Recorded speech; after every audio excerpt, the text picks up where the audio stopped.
As a historian yourself, you bring up history, you know how historically difficult health care has been in your time as Speaker of the House and beyond.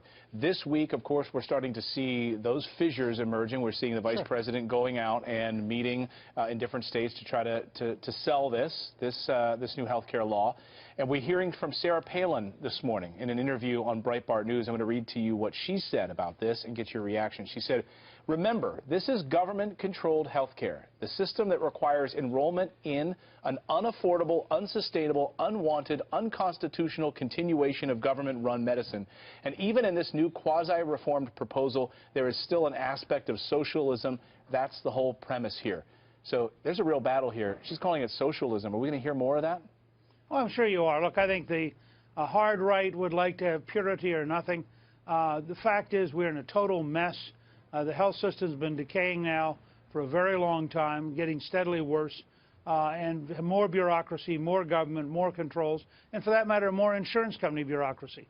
I think that this is a step, and we ought to be clear, this is not the final game. We're going to get a bill, I think. It won't be quite what they introduced. It'll go through a process of reform. And frankly, Vice President Pence has been perfect about this. He served in the House. He was chairman of the House Republican Conference. He served as governor. Before that, he was a state legislator. He gets all this. You start somewhere. And Paul Ryan introduced a bill and came out of the Ways and Means Committee and the Energy and Commerce Committee with 0 Republican opponents. Remember that. Now they're going to have to amend it and work on it. Then they got to go to the Senate, which will be very different. Then they'll go to conference, and we'll have the first step. But Dr. Price, as Secretary of HHS, is going to have many, many more steps to get us where we want to go over the next 3 or 4 years. Yeah, and the problem, though, the longer that this takes, the longer it's going to take to get any other big things done, like tax reform. I mean, you know, this is, though, I think, a good example for President Trump early on in his presidency to see, though, how complicated things can be on Capitol Hill to get anything done to negotiate. You know this very well, Speaker. What advice do you have for President Trump? Because a big pitch in his campaign was, I make deals, I can get things done, I can work with Congress. What advice do you have for him to get health care done, to bring Republicans and Democrats to the table that really aren't in agreement right now? Well, my advice is to remember there are 435 House members. There are 100 senators. Most of them are not directly involved in a health bill.